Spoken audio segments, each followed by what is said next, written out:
Hello everyone and welcome back to IMO Reviews, and this week we've got another movie review catch up for you, and let's start with The Wild Robot. I gotta be honest with you, I was actually going to skip this movie. It didn't really seem to grab me from its marketing or trailers, and I couldn't help but feel like it looked like a rip-off of The Iron Giant, a movie I love far too much to have played with. But my good friend Sophia and several other movie reviewers that I trust and enjoy have all come back with very positive reviews, so I thought I'd give it a chance. And I can gladly say they weren't wrong. The Wild Robot is lovely. It's such a nice and kind, heartwarming film that we really did need. The animation is not only great, but it feels fresh with this painted watercolour tone and texture to it all. And the landscapes and settings that they find themselves in only add to these vibrant colours and make them pop that little bit more. I thought everyone on the voice cast did a fantastic job. It has a good array of characters with fun personalities that you will remember. No one really felt that much like a cliche or a gimmick, and their friendships and interactions felt natural. I can't go as far as saying that the movie made me cry, but goddamn, I was on the verge of it with a lip wobble at one point. This movie has no right being as good as it is. But unfortunately, being the moody old critic that I am, I can't look past a few flaws that I did notice. Sorry, but it really is just one or two issues that I have. A big one being that many people may find this overly cheesy. It is extremely feel-good and heartwarming, but there is the odd moment where it does feel like the film goes overboard and it leaves you with a bit of sick in your mouth, with dialogue about the size of small hearts being bigger on the inside. Yuck. Maybe that's the pessimist in me kicking in, but yeah, it didn't entirely land all the time. And secondly, I do feel like the movie had 3 or 4 different opportunities to come to an end, and yet it just kept going. It did feel a bit oddly paced and uneven in that third and final act. And sadly, it only extends its stay to suddenly make a load of mistakes and cliches that it hadn't been doing prior. We're now sitting around for an extra 20 minutes for a big pew-pew laser CGI fight at the end, which really didn't feel natural to the film, and nor was it necessary. Had they tidied up that last 20 minutes of the movie, The Wild Robot would definitely, without a doubt, be knocking on the door of the top 10 movies of the year. But sadly, at least for me, it does fall a tiny bit short. It's still a highly enjoyable ride that's utterly stunning to take in at times, and it will give the whole family something to walk away with, whether young, old, boy or girl. And I'm going to give The Wild Robot a hugely deserved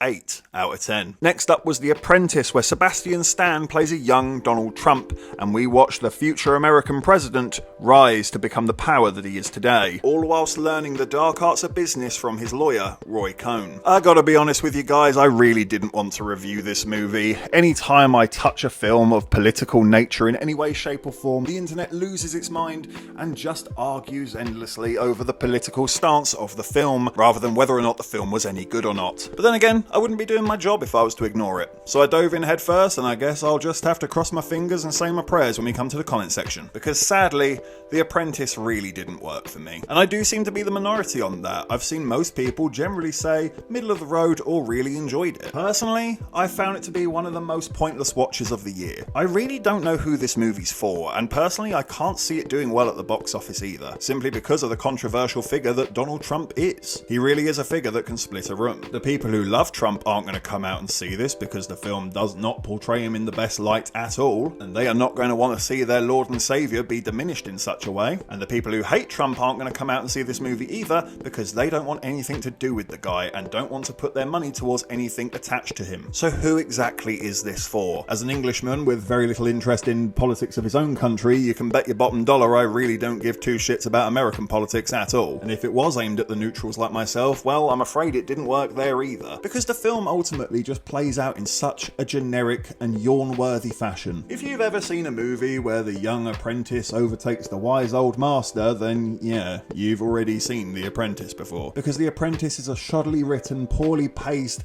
complete facade where it wishes it was Succession, or it wishes it was Wall Street Money Never Sleeps, and yet it doesn't come remotely close to even challenging such shows and films. It's all done in such a tick list manner without very little cohesion. We really are just jumping jumping from he did this to he did that. The tone of the film itself seems quite confused. For the first act, it seems to really like Donald Trump and want to push him and promote him in the best light possible. And yet the second act treats him like shit on the bottom of the shoe. I've seen a lot of people say the performances are outstanding, and again, I'm just left scratching my head. Sebastian Stan was a terrible Donald Trump. He doesn't look like him, and he doesn't sound like him either. It really just felt like he was phoning it in and didn't frankly care. And Jeremy Strong as Roy Cohn was such an overcooked performance, it actually bordered on offensive stereotype at times. It bordered on laughable, and Jeremy Strong is a lot better than that. I just got absolutely nothing out of it. I left the cinema and just wished I had the last 2 hours of my life back, because we achieved absolutely nothing by watching this. And I must admit I am disappointed to see many a critic that I trust and enjoy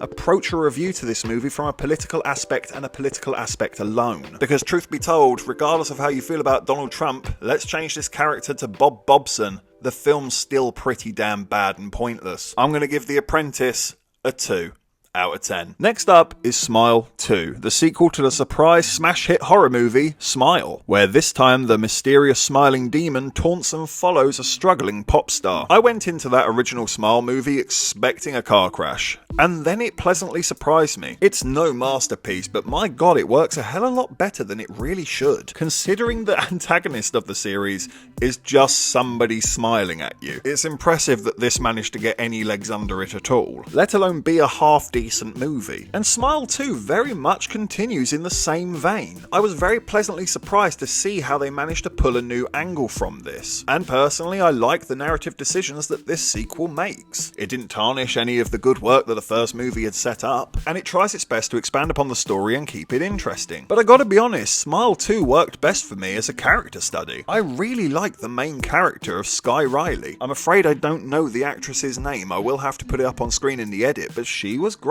She really managed to pull a lot from this character and left it all on the screen. I was also pleasantly surprised by a lot of the cinematography in the film. Sometimes it's small and subtle, but it really went a long way. And on other occasions it seemed a little bit unnecessary and overcooked for just a simple transition, but I like it. I appreciate the effort being put into the film. And no, don't worry, there's no spoilers here, but I for one really enjoyed that ending. But I do have a pretty big flaw with the movie, and that is that I simply don't know how much juice is left in the tank with this franchise. I don't think this sequel does quite enough to expand upon the story enough. They certainly try and they do fill some blanks in for you, but it just didn't go far enough, not for me at least. There's no big discovery here, there's no huge uncovering that's going to change the game for you.